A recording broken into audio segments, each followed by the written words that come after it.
High guys, welcome back to my channel. आज आपण बनवणार आहोत तांदळाची खीर. त्यासाठी मी गरम दूध घेतलेलं आहे, त्याच्यामध्ये केशर वगैरे टाकलेलं आहे आणि त्यानंतर मी कढईत थोडंसं पहिल्यांदा पाणी टाकलेलं आहे आणि त्यानंतर मी दूध साठी एक उबाल घेऊन घेणार आहे. त्यानंतर मी काजू बदाम ड्रायफ्रूट घेतलेले आहेत. मी या कटरने थोडेसे म्हणजे स्लाइसमध्ये पण काटणार आहे आणि थोडेसे मोठे मोठे पण काटणार आहे. तुम्ही पूर्ण बघा. ह्याच्यामध्ये मी काजू बदाम पिस्ता आणि थोडेसे मनुके पण घेतलेले आहेत.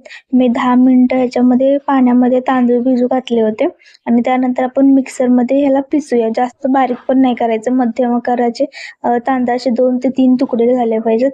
त्यानंतर मी एक उबाल आलं ना दुधाला, त्यानंतर त्याच्यामध्ये टाकायचं आणि कंटिन्युअसली हलवायचं. नाहीतर काय होतं, तांदूळ टाकलं ना, आपण हलवलं नाही की खाली चिटकतं. त्यामुळे 2 ते 3 मिनिट चांगलं कंटिन्यू हलवायचं आहे.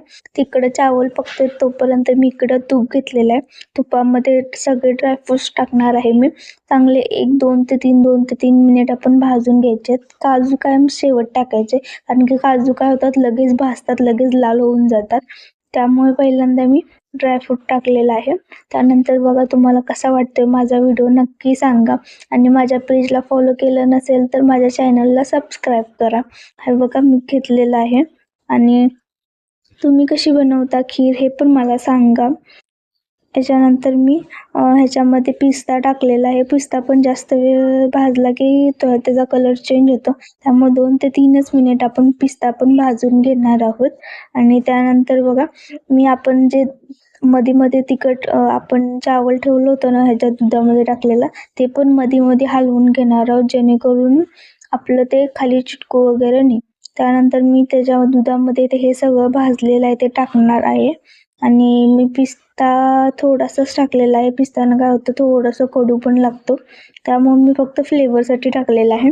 त्यानंतर हे सगळं आपण व्यवस्थित दुधात टाकून घेऊया आणि त्यानंतर थोडंसं मी याला 2 ते 3 मिनिट आपण चांगलं हलवायचं आहे. माझं अजून जरा पातळ आहे, मी जरा दूध जास्त ओतलं होतं. आपण जेवढं दूध जास्त घेऊ आणि त्याला आटवू, तेवढी आपली खीर अशी क्रीमी बनते. आणि त्यासाठीच मी एक वाटीत थोडंसं दूध घेऊन त्याच्यामध्ये मिल्क पावडर असते ना, दूध पावडर, तीही टाकलेली आहे, जेणेकरून अजून खीर आपली गाढी आणि क्रीमी बनावी. आणि त्यानंतर तुम्ही बघू शकता, ह्याला पण आपण 2 ते 3 मिनिट चांगलं हलवून घेणार आहोत. तुमच्या इकडे खीर कशी बनवतात हे पण मला नक्की सांगा. आणि ह्या अशा प्रकारे आपली खीर तयार झालेली आहे. आता मी ह्याच्यामध्ये चिनी पिसून टाकलेली आहे. तुम्हाला जर हे अशी टाकायची असली तर तरी पण टाकू शकता. माझ्याकडे होती म्हणून मी टाकलेली आहे. आणि त्यानंतर वेलची पूड आणि तयार झालेली आहे आपली खीर. आणि मी केशरचं दूध पण ह्याच्यामध्येच टाकलेलं आहे. आणि तुम्हाला कशी वाटते खीर नक्की सांगा आणि माझ्या पेजला नक्की फॉलो करा. थँक्यू. बाय.